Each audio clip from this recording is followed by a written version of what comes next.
पुष्पाणि जय यथा कालोद्भवानि जय पुष्पांजलिं मया दत्तो ग्रहाण परमेश्वराय हरिओ मंत्र पुष्पांजलिं समर्पयामि क्षमायाचना मंत्रहीनं क्रियाहीनं भक्तिहीनं श्री सुरप्रीतमया देव परिपूर्णं दस्तु मे यावानं न जानामि त्वार्चनं पूजां च न जानामि क्षम्यतां परमेश्वर।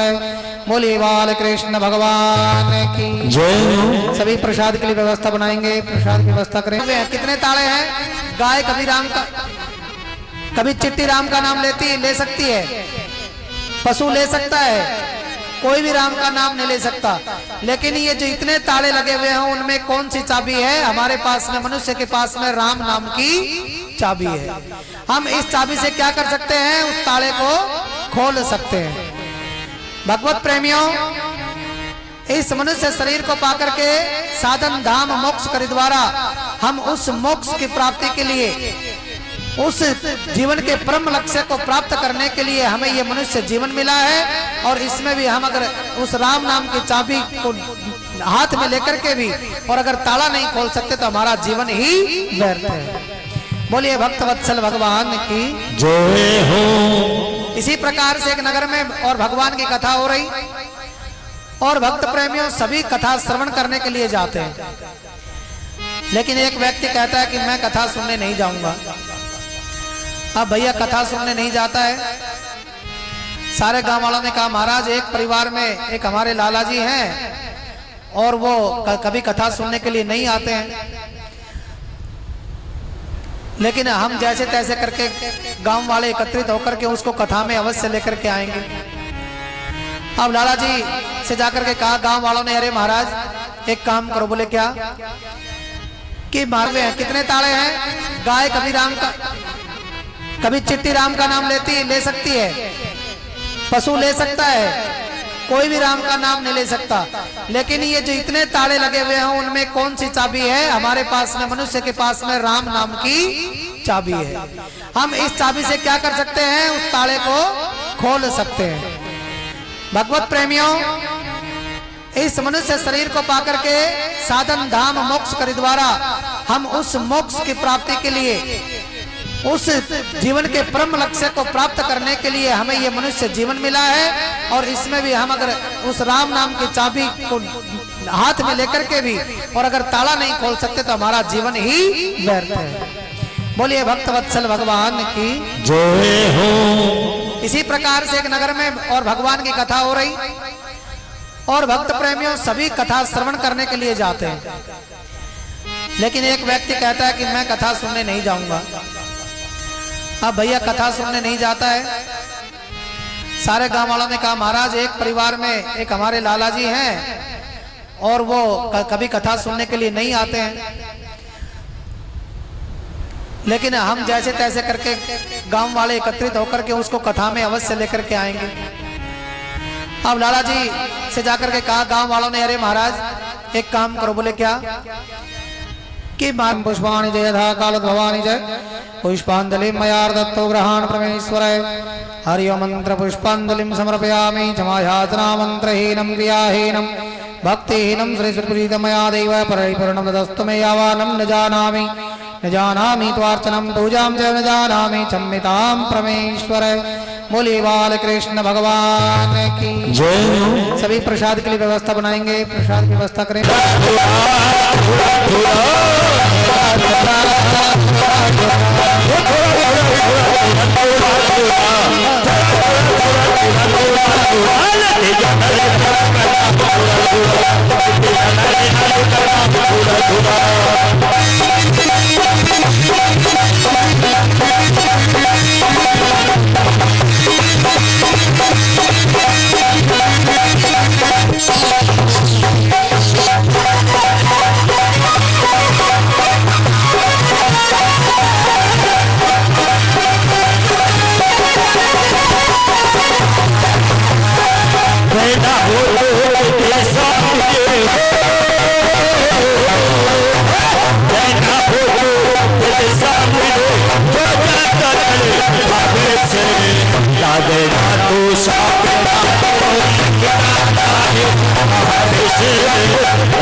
बोलिए सांवरिया सरकार की जय।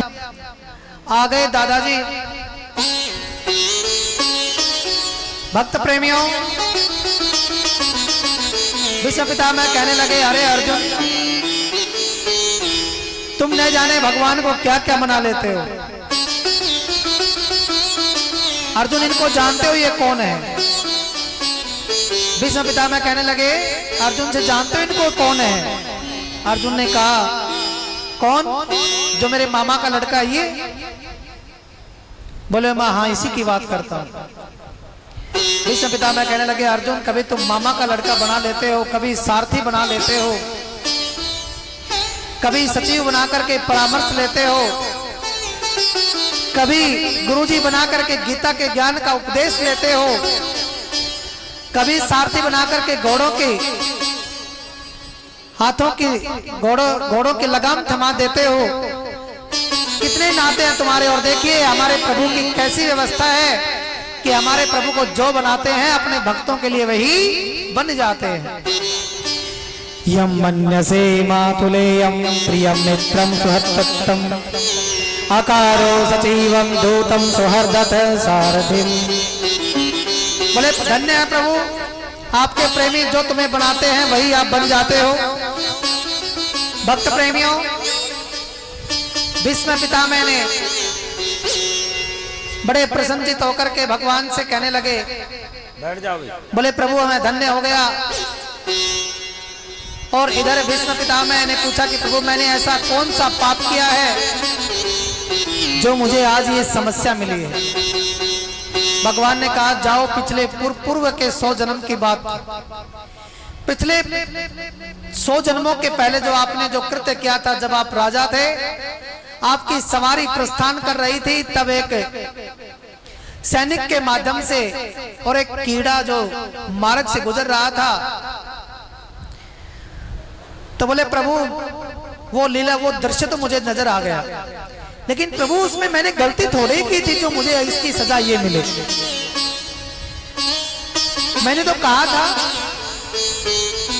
और वो भी सैनिक से, और मैंने तो उसका बचाव किया था। तो बोले तुमने अनजाने में भी, जाने और अनजाने में दोनों तरह के पाप होते हैं। जानबूझ करके किया गया पाप का कोई प्रायश्चित नहीं होता, चाहे आप कितने भी गंगा स्नान कर लें, चाहे कितना भी धर्म कर लें। अगर आपने जानबूझ करके कोई पाप कर दिया, उसको दुनिया में कोई काटने वाला नहीं है, उसकी सजा हमें भुगतनी पड़ेगी। भगवान समझाने लगे, अरे भीष्म पितामह, तुमने अनजाने में किया था और तुमने किया तो अच्छा था, लेकिन हो गया बुरा। अब आप कहेंगे महाराज एक बात बताओ कि जानबूझकर किया गया पाप का तो प्रायश्चित नहीं हो सकता, लेकिन अनजाने में जो पाप हो जाए उसका क्या करें? तो मैयाओ एक संत ने बड़ा सुंदर उत्तर दिया कि देखिए कि जब पाप की सजा, आप लोगों में से कहेंगे महाराज जब पाप की सजा भुगतनी पड़ेगी तो भगवान की पूजा करने से हमें क्या फायदा, फिर भगवान की पूजा क्यों करें? जब पाप की सजा भुगतनी ही पड़ेगी तो फिर भगवान की पूजा करने का कोई फायदा नहीं, फिर तो हमें पूजा नहीं करनी चाहिए। तो संत ने बड़े सुंदर भाव से उत्तर दिया। एक व्यक्ति ने पूछा कि महाराज एक बात बताओ। बोले क्या? कि जब पाप की सजा भुगतनी है तो भगवान को क्यों भजे? तो संत ने कहा एक काम करो, ईंट उठाओ। बोले इसका वजन कितना है? बोले 2 किलो। बोले इसका वजन 2 किलो? बोले हाँ। तो बोले एक काम करो, इस ईंट को मेरे सिर में मारो। अरे महाराज तुम्हारे सिर में मारूंगा तो इसमें आप मर जाओगे, हैं, रक्त प्रवाह होगा। तो बोले एक काम करो। बोले क्या? जितना ईंट का वजन है और जितना ईंट का वजन है उस ईंट के वजन में इतनी ही रुई लपेट दो। अब भैया रुई कितनी होती है? 2 किलो रुई कितनी होगी? 2 किलो रुई तो बहुत होती है। और जब ईंट के ऊपर लपेट दी जाएगी, अब संत ने कहा एक काम करो, अब इस ईंट को मेरे सिर में मारो। बोले महाराज अब इतनी रुई लपेटने के बाद में तो ईंट का वजन और रुई के प्रभाव से नष्ट हो गया। मेरी मैयाओं मैं आपको समझा रहा हूं, ये कहने का तात्पर्य जब हमने पाप किए हैं, वो ईंट क्या है? वो पाप है। और जो रुई है, जो रुई है वो क्या है? भगवान का नाम है, वो पूजा है। कहने का तात्पर्य अगर उस पाप के ऊपर और धर्म की रुई को अगर लपेट दिया जाए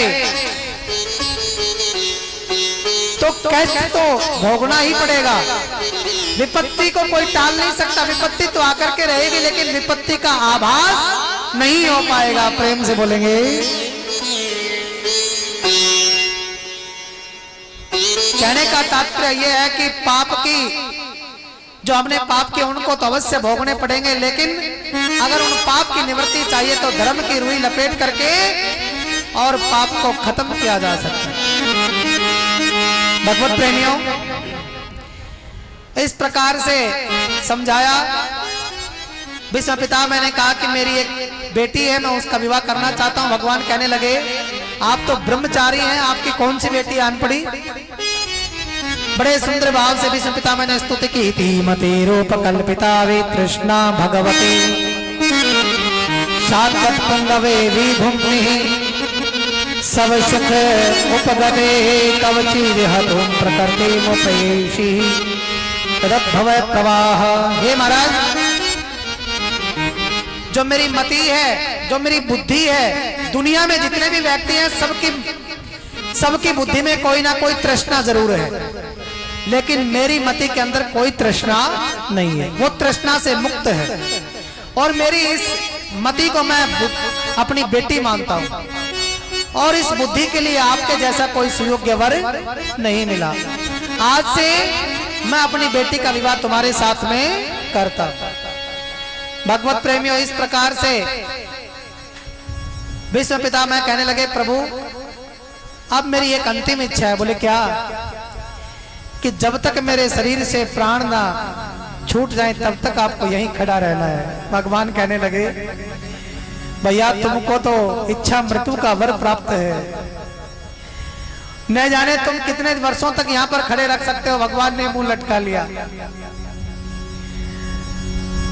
इतने में भीष्म पिता में मकर संक्रांति का पावन पर्व आया, सूर्य उत्तरायण होने को चला। कहते हैं कि जब सूर्य उत्तरायण में जाता है तो देवताओं का दिन होता है, जब सूर्य दक्षिणायन में जाता है तो देवताओं की रात्रि होती है। अगर दिन के समय में जाएंगे किसी के घर में तो भैया दरवाजे खुले मिलेंगे, रात्रि के समय में जाएंगे तो दरवाजे बंद मिलेंगे। भक्त प्रेमियों, भीष्म पितामह ने सोचा कि सूर्य उत्तरायण होने चला, दरवाजे देवताओं के खुल गए, अब प्रस्थान करना अच्छा रहेगा।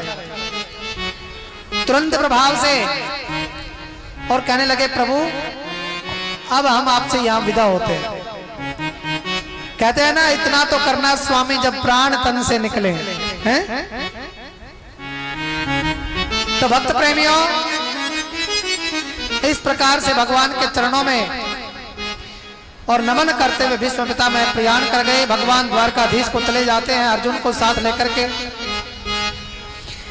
और इधर में वहां पर तरह तरह की दिन के समय में और सप्तऋषि तारे नजर आते हैं, देव प्रतिमाएं रोती हुई नजर आती हैं। पुच्छल तारा का दिन में उदय हो गया, गाय अपना दूध स्वयं पीने लगी। भगवान ने अर्जुन से कहा, अर्जुन अब इस संसार में विपत्ति आने वाली है और तुम यहां से प्रस्थान कर जाओ। भगवान वैकुंठ को प्रस्थान कर गए। अर्जुन 6 महीने व्यतीत हो गए। इधर में पांडव विचार करने लगे, भगवान अब तक वापिस नहीं आए हैं, न जाने कौन सी समस्या है। इतने में अर्जुन जी आ गए, चेहरे को चिंतित देख करके पूछने लगे, अगर अरे क्या बात हो गई। इधर में पांडवों के यहाँ पर देवी उत्तरा के गर्भ से बच्चे का जन्म हुआ, जिसका नाम विद्वानों ने रखा विष्णु रात दत्त। प्यार से देखने पर उस बच्चे का नाम पड़ गया परीक्षित।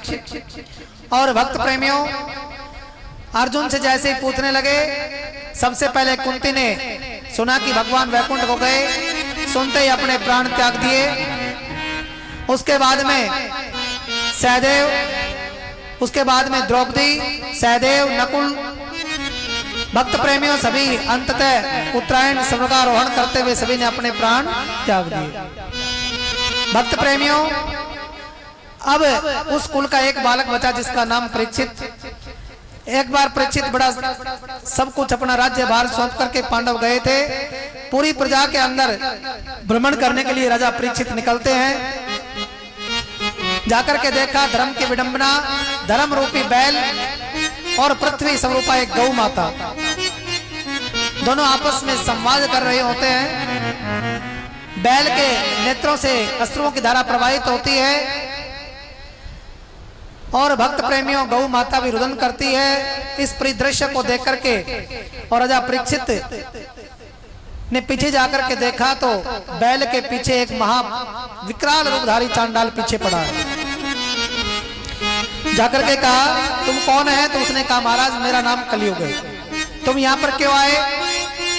अरे महाराज मैं भगवान तो यह प्रस्थान कर गए और भगवान के जाने के बाद मुझे आना ही था। बोले यहाँ पर इस पृथ्वी पर मेरा राज्य है तो यहाँ से आप निकल जाओ। बोले प्रभु पूरे पृथ्वी के आप चक्रवर्ती सम्राट हैं, जाऊं तो कहां जाऊं। भक्त प्रेमियों का कलयुग दीनहीन होकर के और भगवान के राजा परीक्षित के चरणों में गिर पड़ा और कहने लगा कि आप जैसे धर्मवेता महाराज राजा को शरणागत को शरण देनी चाहिए। राजा ने कहा कि तुम्हारे पास ऐसा कौन सा गुण है जो तुम्हें मैं शरणागति प्रदान करूं। कलयुग बड़ा चतुर है, वो कहता है महाराज मेरे पास एक गुण है। राजा एक गुण के बदले में रीझ गए। बोले उस गुण को दीजिए। बोले पहले मुझे स्थान दीजिए। राजा ने सोचा कि शायद ये गुण को छुपा करके रखेगा, तो इसलिए काम करता हूं कि इसको ऐसी वैसे स्थान में इसको जगह देकर के इसका मन तृप्त कर देता हूं। भक्त प्रेमियों, सर्वप्रथम उन्होंने किसमें स्थान दिया? दूतम पानम स्त्रिय सोनः यत्रा धर्म चतुर्विधाः। 4 स्थान प्रदान कर दिए। कौन कौन से? मदपान, स्त्री संग, अहिंसा और जुआ। 4 स्थान कलयुग को दिए। कलयुग दीनहीन होकर के कहने लगा महाराज मेरा परिवार बहुत बड़ा है, इनमें मेरे परिवार को संतुष्टि नहीं मिलेगी। तो राजा कहने लगा कि एक काम करो, तुम्हारे पास जो उत्तम गुण है वो मुझे बताओ। बोले प्रभु मेरे पास एक गुण है, और वो गुण कौन सा है? कलिजुग केवल नाम कि प्रभु आप ऐसी हालत में हमें छोड़ करके मत जाइए। भगवान कहने लगे बुआ जी अब तो आप सर्व तरह से संपन्न हैं और अब सुख का समय है और इस सुख के समय में अपना आप जीवन व्यतीत करो। अब मुझे द्वारकापुरी में जाना है। मैया कुंती कहने लगी अरे महाराज ऐसे सुख का भी हम क्या करें? बोले कैसे? सुख के माथे सील पर जो हरि हृदय से जाए, बलिहारी वा दुख की जो पल पल नाम जपा। हे गोविंद हे करुणानिधान, इससे तो अच्छा वो दुख है। कम से कम विपत्ति में, कौन सी विपत्ति में? जब लाक्षा ग्रह में आग लगाई गई, भीमसेन को लड्डुओं में जहर मिलाया गया, मेरी कुलवधू का पूरी भरी सभा में चीर हरण किया गया, उस वक्त रक्षक बनकर के कौन आए थे? बोले हे गोविंद आप ही तो आए थे। हे करुणानिधान, इससे तो वो कष्ट अच्छा है कि कष्ट के समय में आप हमारे पास तो रहते हो। विपद संतु न सस्वतत्र तत्र जगद्गुरो भवतो दर्शनम यत्सयाद पुनर्भव दर्शनम। कि प्रभु कम से कम दुख के समय में आपके दर्शन तो होते रहते हैं, इससे तो वो दुख ठीक है और ऐसे सुख का भी करूं तो मैं क्या करूं? भगवत प्रेमियों, भगवान के पास में क्या है? भगवान का नाम क्या है? आनंद सिंधु सुख राशि, जो सदा आनंद की प्रतिमूर्ति है। उनके खजाने में दुख नाम की कोई वस्तु है नहीं। अब कुंती मांगती क्या? दुख मांगती है। अब भगवान के खजाने में दुख नहीं है तो भगवान ने कह दिया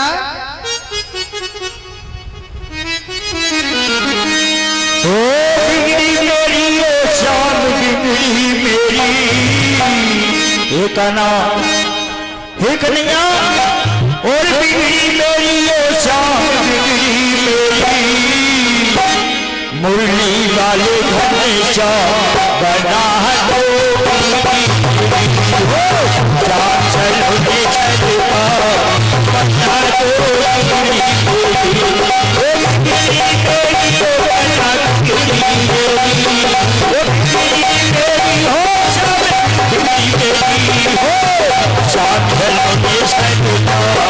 बना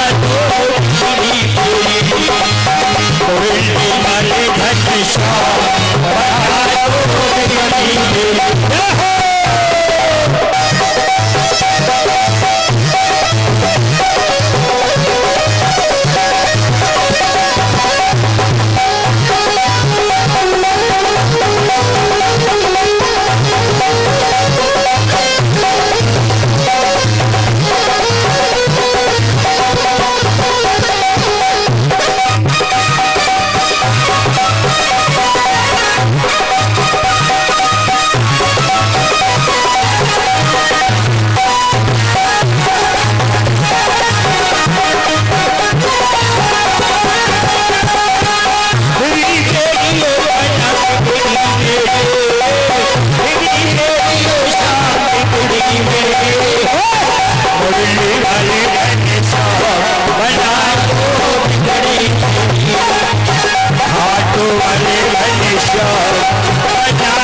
सुना है जो तेरी शरण में आए,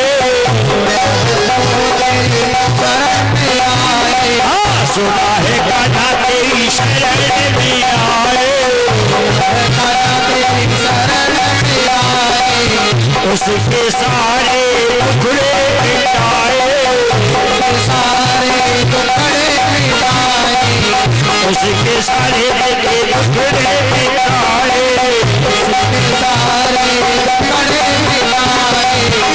उसे पागल को बना दो घड़ी मेरी, से पागल को प्यार बना दो घड़ी साक्षर शैतान बना दो घड़ी मेरी,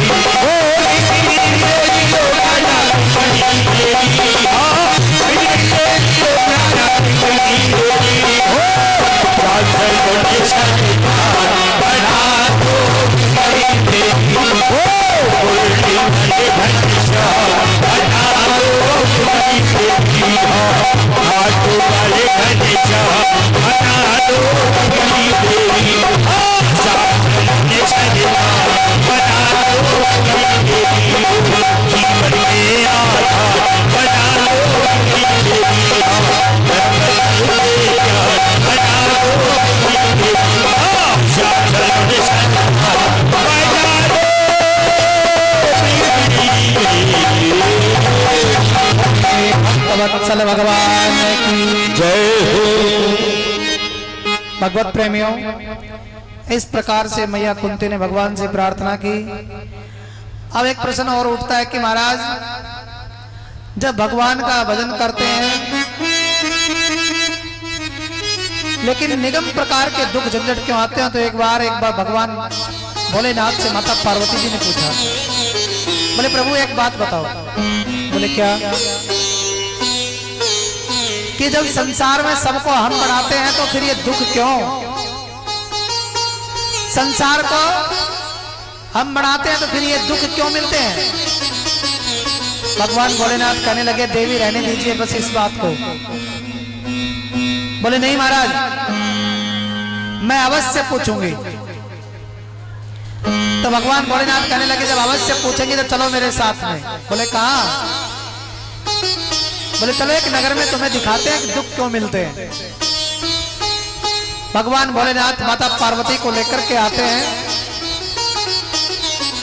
और एक नगर के पास में संध्या के समय में और यथास्थान में और वहां पर रुक जाते हैं और कहने लगे देवी अब मैं मार्केट में जाता हूं और यहां से अपने खाद्य सामग्रियों की व्यवस्था बनाता हूं, शाम का पकवान तैयार करेंगे। आप एक काम करो। बोले क्या? कि भोजन को पकाने के लिए व्यवस्था तैयार करो। माता पार्वती ने कहा ठीक है महाराज। अब मैया ने सोचा कि भोजन पकाने के लिए चूल्हे की आवश्यकता पड़ेगी, लेकिन अब जो सामग्री चाहिए वो तो मिलेगी कहाँ? समीप में नगर था, सुंदर सुंदर भवन खड़े हुए थे, लेकिन कुछ भवन ऐसे थे जो खंडर अवस्था में थे। कैसी अवस्था में थे? खंडर अवस्था में। और वहां से मैया ने खंडर अवस्था में जो ईंटें लगी हुई थी उनको थोड़ा सा तोड़ करके और उन ईंटों को इकट्ठा करके और मैया तुरंत उसी स्थान पर आ गई। चूल्हा तैयार कर लिया भोजन बनाने के लिए। इतने में भगवान बिना सामग्री के वहां पर आ गए और कहने लगे, देवी, मैया ने कहा आप सामग्री लेने के लिए गए थे श्याम के भोजन की व्यवस्था बनाने के लिए।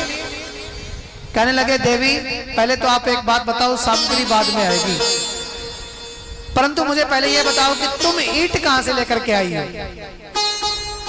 अरे महाराज मैं इस नगर से लाई। अरे नगर में कहां से, कौन सी जगह से? अरे महाराज एक खंडर हवेली थी, उसकी ईंट निकाल करके ले आई। तो बोले तुम खंडर हवेली की ईंट निकाल करके ले आई, तुमको नए नए भवन नजर आए, उनकी ईंट निकाल करके नहीं लाई? बोले नहीं, तुमको वहां से निकाल करके लानी चाहिए थी। अरे महाराज कितनी सुंदर डेंटिंग पेंटिंग बनी पड़ी है, लाखों रुपए लगा करके भवन तैयार किए गए हैं, वहां पर कौन निकालने देता ईंटों को?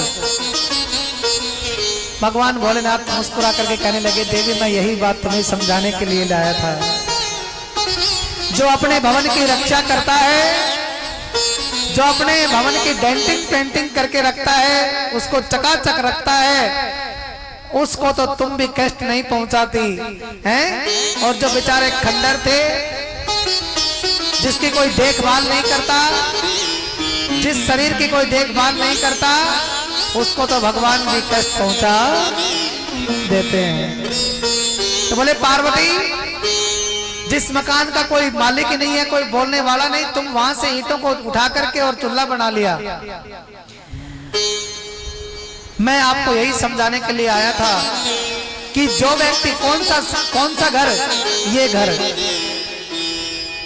इस घर में क्या चीजें हैं? क्षिति जल गगन पावक समीरा, पंच तत्व रचित अधम शरीरा। ये पंच तत्व का जो शरीर है, ये हमारा ओरिजिनल घर है। भगवत प्रेमियों, इस घर की अगर जब तक रक्षा नहीं करेंगे, और जब रक्षा नहीं करेंगे तो इसमें दुख और झंझट तो अपने आप ही समावेश करने लगेंगे। और भक्त प्रेमियों, जिस घर की जब व्यक्ति स्वयं रक्षा नहीं करता है, तो भगवान भी उसको कष्ट देते हैं। भक्त प्रेमियों, इस प्रकार से मैया कुंती को भगवान ने कहा कि मैं अब यहीं रहूंगा। इतने में और युधिष्ठिर जी महाराज क्या कर रहे थे कि अपने खून से सने अपने परिजनों की, अपनी पुत्र कुल वधुओं को देख करके बड़े व्यथित होने लगे कि देखिए मैं ये कैसा राज भोगने लग रहा हूं, मुझे इस राज को अब नहीं चाहिए। मन व्यथित हो गया कि मैं अपने परिजनों को मार करके और इस गद्दी पर बैठा हूं। नहीं नहीं, धर्म की जो प्रतिमूर्ति है वो महाराज युधिष्ठिर जी है। भक्त प्रेमियों,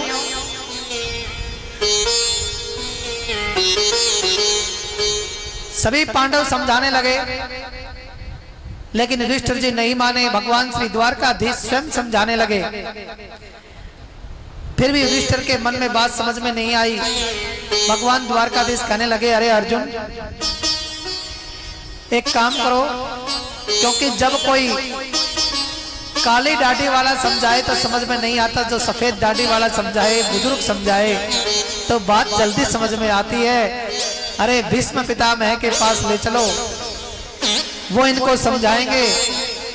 तुरंत भीष्म पितामह के पास में लेकर के गए, जो 58 दिनों से बाणों की सैया पर है। भीष्म पितामह के पास में जाते हैं। अर्जुन ने जाकर के और भीष्म पितामह को प्रणाम किया। भक्त प्रेमियों, भीष्म पितामह अर्जुन से कहने लगे, अरे तुम्हारा सारथी नहीं आया क्या? प्रभु ने तुरंत उत्तर दिया,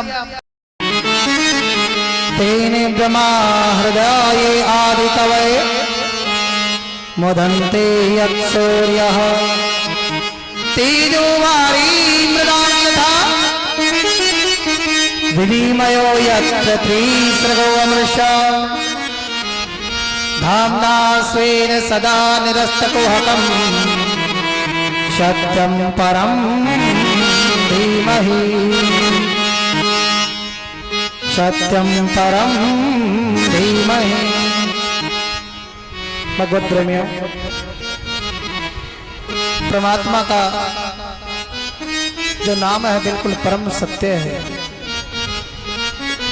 ये भागवत जी का प्रथम स्कंद का प्रथम श्लोक है, प्रथम माध्यम का ही प्रथम श्लोक है। और ये जो प्रथम स्कंद है वो व्यक्ति को कथा का अधिकारी बनाता है। भगवत प्रेमियों, श्री कृष्ण द्वैपायन जी महाराज ने श्री महर्षि वेदव्यास जी महाराज का दूसरा नाम कृष्ण द्वैपायन जी महाराज है। जब एक एक करके सर्वप्रथम ऋग्वेद की संरचना करते हैं, ऋग्वेद की संरचना करने के बाद में यजुर्वेद की संरचना की, यजुर्वेद की संरचना करने के उपरांत सामवेद की संरचना करते हैं, उसके बाद में अर्थवरवेद की संरचना करते हैं। एकमात्र ऋग्वेद के अंदर प्रत्येक मनवंत्र में और अलग अलग व्यास जी बने हैं। अभी सप्तम मनवंत्र जो चल रहा है इसमें भी महर्षि वेदव्यास जी जो निरंतर धर्म के आश्रित और पुस्तकों का अध्ययन करके और निम्न प्रकार के जो धर्म से संबंधित जो उल्लेख का अधिकारी बनाता है, उसी का नाम महर्षि वेदव्यास है। भागवत प्रेमियों, ऋग्वेद के अंदर 10 मंडल हैं, 8 अष्टक हैं, 1028 सूक्त हैं, 85 अनुवाक है और 10,589 ऋचाएं हैं। और ऋग्वेद का जो कर्म है वो मुख्य उद्देश्य है, वो है ज्ञान का, वो ज्ञान का सूचक है। फिर आता यजुर्वेद, उसमें 40 अध्याय हैं और 1975 मंत्र हैं। उसके जो ऋषि हैं वो वायु हैं, उसका मुख्य उद्देश्य है कर्मकांड। उसके बाद में सामवेद की संरचना की, उसमें 6 आर्चिक हैं, 6 अध्याय हैं और 1875 ऋचाएं हैं। उसके ऋषि हैं आदित्य। और इसकी संरचना किस लिए की गई? उपासना करने के लिए। उसके बाद में अर्थवरवेद को तैयार किया गया, उसमें 20 कांड हैं, 731 सूक्त हैं और 5973 मंत्र हैं। इसके ऋषि कौन है? अंगिरा जी। और ये है विज्ञान। ये 4 वेद तैयार किए गए, इसका मुख्य उद्देश्य है विज्ञान। भगवत प्रेमियों, एक एक करके और 4 वेदों की संरचना की, उसके बाद में 6 शास्त्रों का वर्णन किया। और जो 6 शास्त्र हैं उनके अंदर जब महर्षि वेदव्यास जी को तृप्ति नहीं मिली, तब उन्होंने एक एक करके और निम्न प्रकार से और पुराणों को बनाना प्रारंभ कर दिया। 17 पुराण तैयार कर दिए, लेकिन मन में अभी भी चिंतित है। उनके मन को आनंद प्राप्त नहीं हो रहा है। भगवत प्रेमियों, अब नारद जी महाराज से और महर्षि वेदव्यास जी बात करते हैं कि कोई ऐसा धर्म शास्त्र तैयार किया जाए जिससे मन को भी तृप्ति मिले और तृप्ति के साथ साथ में समाज का उद्धार भी हो सके, चराचर जगत के जितने भी जीवात्मा हैं, प्राणी हैं, सबका उद्धार हो सके। भगवत प्रेमियों, इस प्रकार से महर्षि वेदव्यास जी महाराज ने गणेश जी महाराज को साथ में लेकर के और श्रीमद् भागवत रूपी शास्त्र को रचना प्रारंभ कर दिया। गणेश जी महाराज से पूछा, तुरंत उसने हामी कर दी, कह दिया भैया आपका जब शुभ काम की वार्तालाप होती है तो उसको करने में कभी विलंब नहीं करना चाहिए। भगवत प्रेमियों, महर्षि वेदव्यास जी महाराज और गणेश जी महाराज के द्वारा ये तैयार किया गया और इस धर्म ग्रंथ को लेकर के और भगवान श्रीमन नारायण जी के पास में जाते हैं। श्री कृष्ण द्वैपायन जी जाकर के भगवान के श्री चरणारविंद में समर्पण कर दिया। भगवान कहने लगे, अरे ये क्या है? महर्षि वेदव्यास जी महाराज ने कहा, प्रभु ये है भागवत। भगवान कहने लगे, भागवत का मतलब समझा नहीं मैं। महर्षि वेदव्यास जी ने कहा, भगवता प्रोक्तम भागवतम। हे प्रभु आप समझे क्यों नहीं? ये आपके द्वारा तो कहा गया है। इतने में महालक्ष्मी मैया समीप में खड़ी थी। उन्होंने कहा, जरा मेरे को भी दिखाओ। उस धर्म शास्त्र को देखने के लिए मैया ने आगे हाथ बढ़ाया तो मैया का कहीं पर भी कोई नाम अंकित नहीं पाया। मैया का कोई भी नाम अंकित नहीं पाया तो महर्षि वेदव्यास जी महाराज से मैया ने कहा, अरे वेदव्यास जी महाराज, इसमें तो हमारा कहीं पर भी कोई नाम नहीं है और मैं नारायण के बिना कभी रह नहीं सकती। नारायण मेरे स्वामी हैं और मैं नारायण के बिना अधूरी हूं, क्योंकि जब भी मैं कहीं भी नाम उच्चारण होता है तो श्याम के आगे कौन लगती है? राधे। राम के आगे कौन लगती है? सीता। तो तुमने मुझे क्यों छोड़ दिया? भगवत प्रेमियों, तुरंत और महर्षि वेदव्यास जी महाराज ने कहा, भगवतया प्रोक्तम भागवतम। कहने लगे, मां ये तुम्हारे द्वारा ही तो, आपके द्वारा कहा गया, आपके द्वारा बोला गया वही वर्ण अंकित है और आगे भागवत जी में श्री मद जोड़ करके और इस भागवत को परिपूर्ण कर दिया। भगवत प्रेमियों, मैया बड़ी प्रसन्नचित्त हो गई और भागवत जी में कहीं पर भी कोई नाम, राधा नाम या किसी प्रकार से लक्ष्मी जी का कोई नाम संबोधित नहीं है, अंकित नहीं है। भगवत प्रेमियों, इस प्रकार से और इस भागवत रूपी धर्म ग्रंथ की संरचना हुई। यतो इमानि भूतानि जायन्ते येन जातानि जीवन्ति यत् प्रयेत्रयन्ति हि यो ब्रह्म विद्यते पूर्वो यो वै वेदाश्च प्रणिहोति तस्मै। भक्त प्रेमियों, तेजो वारी मृदाम यथा विनिमयो। अब जिस भी भक्त प्रेमी ने एक बार भी अगर इस धर्म ग्रंथ को ना पढ़ा है ना श्रवण किया है तो मान लीजिए उसका जीवन पशु के समान है, उसका जीवन चांडाल के समान है। आप कहेंगे महाराज कैसे? क्योंकि देखिए ये व्रती खाना पीना, शयन करना, संबंध स्थापित करना, ये सब पशु भी करते हैं भगवत प्रेमियों। लेकिन जब तक परमपिता परमेश्वर का कोई भी व्यक्ति आश्रय नहीं लेता है, क्योंकि मनुष्य को परमात्मा ने सद्बुद्धि दी है और इस सद्बुद्धि को स्वीकार करके व्यक्ति अगर उस परमपिता परमेश्वर का ध्यान नहीं करता है और परमेश्वर को याद नहीं करता है तो उसका जीवन पशु के समान है। भगवत प्रेमियों, इस प्रकार से बताया गया, न धर्म काले पुरुषत्वं निश्चितो न चापि मृत्युः पुरुषं प्रतीक्षते सदा हि धर्मस्य क्रियेव शोभना सदा नरो मृत्युमुखी अभिवर्तते। अर्थात मनुष्य के धर्म आचरण का कोई समय निश्चित नहीं है, क्योंकि हम सब जो है मृत्यु के प्रत्यक्ष क्षण के अंदर उसके काल के गाल में सभी समाहित होने जा रहे हैं। और मृत्यु जो है वो कभी ऐसा नहीं सोचती है कि तुम भैया मैं इतने दिन और रुक जाऊंगी, इतने दिन और ठहर जाऊंगी, क्योंकि मनुष्य पूरे जीवन में अगर भगवान का या किसी भी धर्म कार्य को नहीं करता है और ये कहता है कि मैं अंत में कर लूंगा,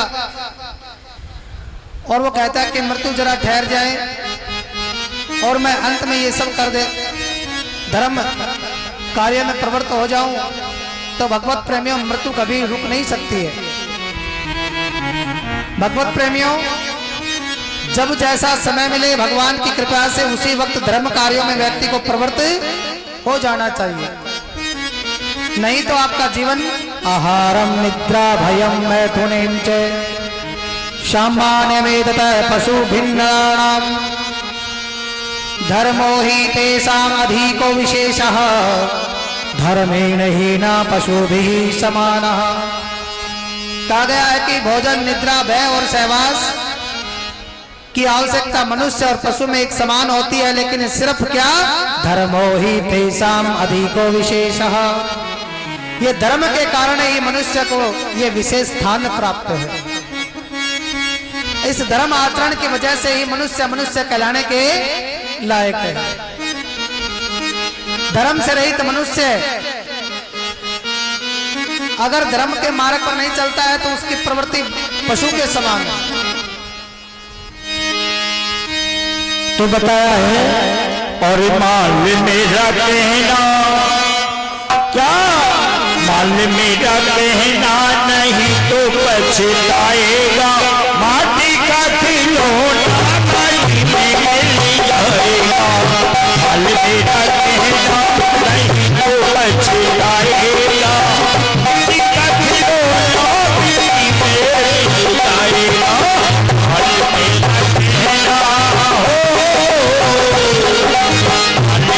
कहना नहीं तो पछताएगा, मिट्टी का खिलौना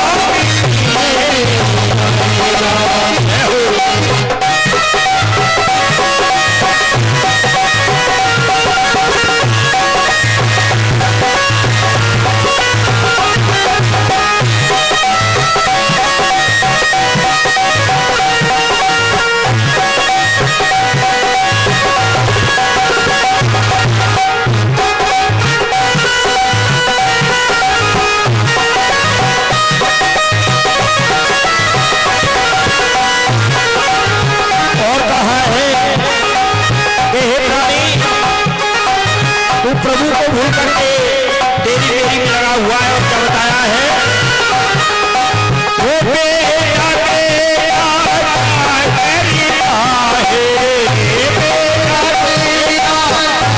करता है, वो बेटा तेरा करता है, बेटा तेरा क्या करता है, बेटा तो कितने पड़ोसी बन जाएगा, बेटा तो पड़ोसी बन जाएगा, हो बिटिया खेलो जाएगा, मन मेरा कहना तो आएगा, हो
अब शाम के समय में कथा थोड़ी लेट है गई, 3:30 बज गए और आपको ये मुझे पता है समझ में नहीं आई। कल आपको विस्तार से अच्छी तरह समझा करके कथा को श्रवण कराएंगे। हालांकि आपको ये क्योंकि जल्दी जल्दी में सुनाई है, आप समझ रहे होंगे महाराज ने कहां से कहां पहुंचा दिया, तो इसलिए आप थोड़ा, क्योंकि समय होने को चला था, आप लोगों में थोड़ी जल्दीपन था। और ये वामन भगवान की सुंदर सी झांकी आपके सामने आई है। सभी न्यौछावरी प्रदान करेंगे और न्यौछावरी करते हुए और भजन का आनंद लेंगे। सभी भक्तजनों से निवेदन है एक एक करके और वामन भगवान का पूजन करें। क्या सबसे पहले परमेश्वर जी उनके धर्म पत्नी के सहित वामन भगवान का पूजन करेंगे।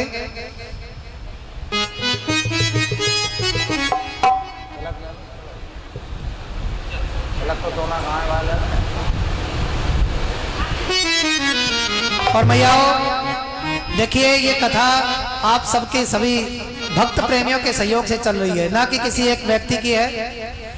इसमें जिसकी श्रद्धा है वो भक्त प्रेमी बड़े प्रेम भाव से कथा को श्रवण करने, और जो भी भक्त प्रेमी अगर कोई पूजा करवाने का इच्छुक है, अपने देवताओं का पूजा तर्पण करवाने का इच्छुक है, तो वो भी करवा सकता है। सुबह 9 बजे पूजा होती है।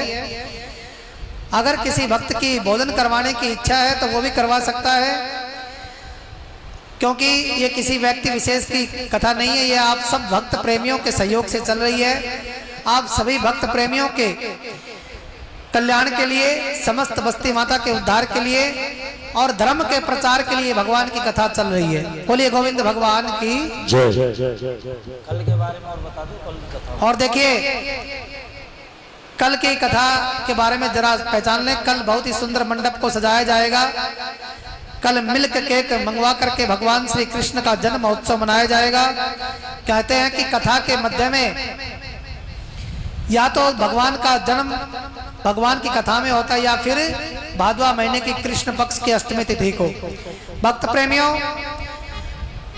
कल जो है सभी अपने अपने घर से टॉफी लेकर के आए और लड्डू गोपाल के लिए वस्त्र लेकर के आए। छोटे छोटे कपड़ों के लिए वस्त्र भी गिफ्ट कर सकते हैं, और भगवान के लिए चांदी की कोई बांसुरी भी गिफ्ट कर सकता है, कोई मुकुट भी गिफ्ट कर सकता है, कोई भगवान का श्रृंगार भी गिफ्ट कर सकता है।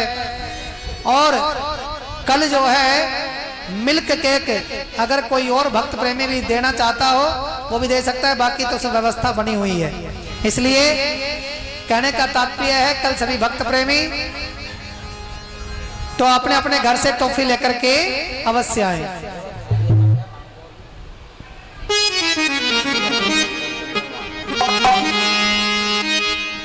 आइए सभी न्यौछावरी करेंगे, एक एक करके न्यौछावरी करते हुए जाएं।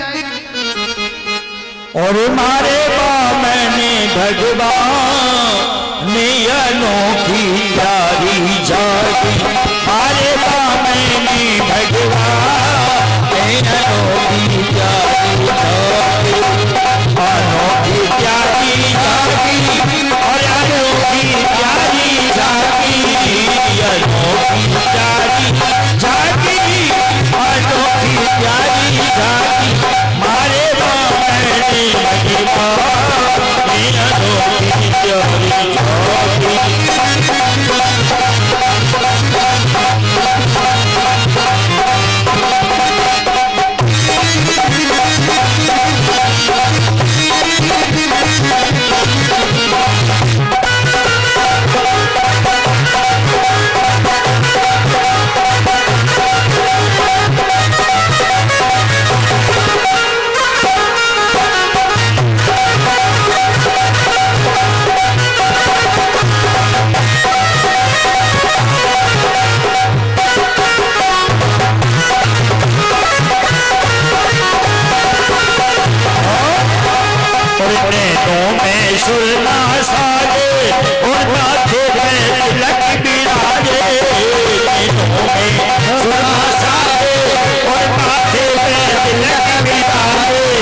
राजा बल के द्वारे आए, मन में अभिलाषा लाए।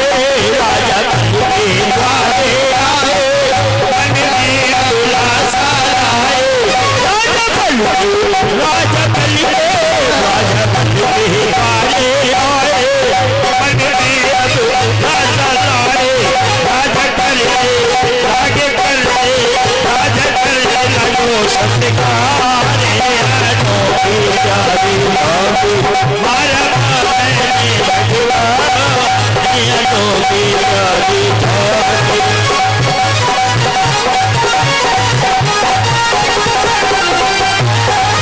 और ये मारा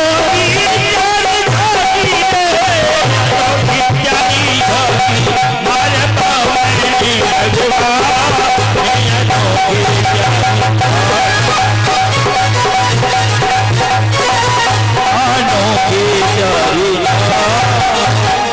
भक्त वत्सल भगवान की जय हो, बोलिए बांके बिहारी लाल की जय हो। आइए सभी आरती करेंगे, प्रसाद लेकर के पुनः प्रस्थान करेंगे।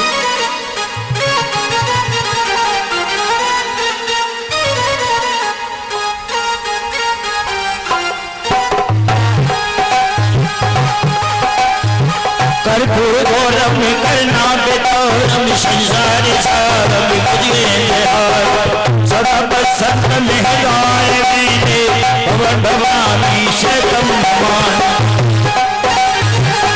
वामन भगवान तेरी आरती गाऊं, वामन भगवान तेरी आरती गाऊं।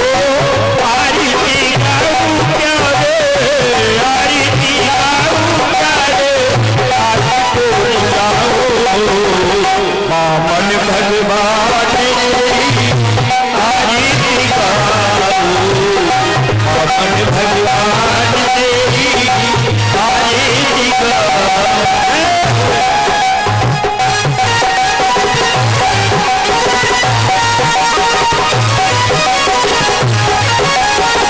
वामन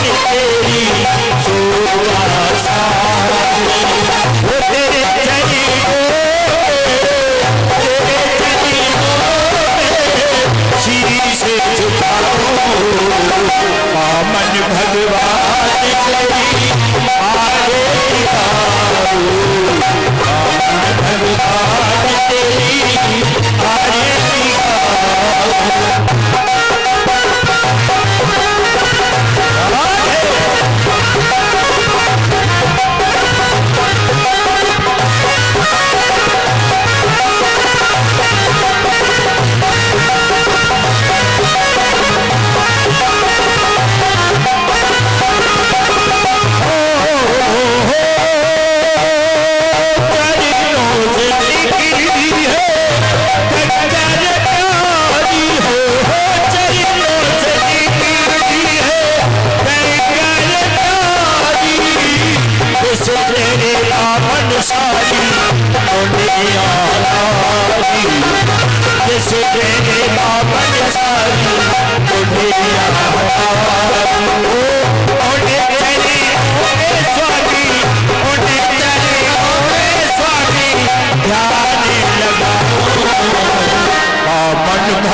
सुख दुख जीवन कारण साथ आते हो। रूप देखी तेरो रूप देखे तेरो कल कल जाऊं पावन भगवान तेरी आज दिखाओ पावन भगवान तेरी आज दिखाओ आज दिखाऊं प्यारे आज दिखाऊं प्यारे आज को मनाऊं पावन भगवान तेरी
भगवान की है।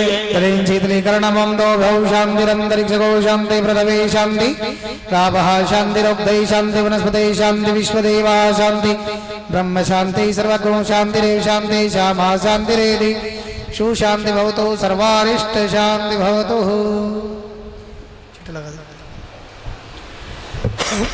सभी आरती ले लेंगे भगवान की और परिक्रमा लगाते हुए सभी प्रस्थान करेंगे। ओम जगनेन जगनमजन्त देवास्तानि धर्माणि प्रथम दासनादेहनाङ्कं महिमानः सचन्द्रत्र पूर्वे शाद्यः सन्ति देवा नाना सुगन्धे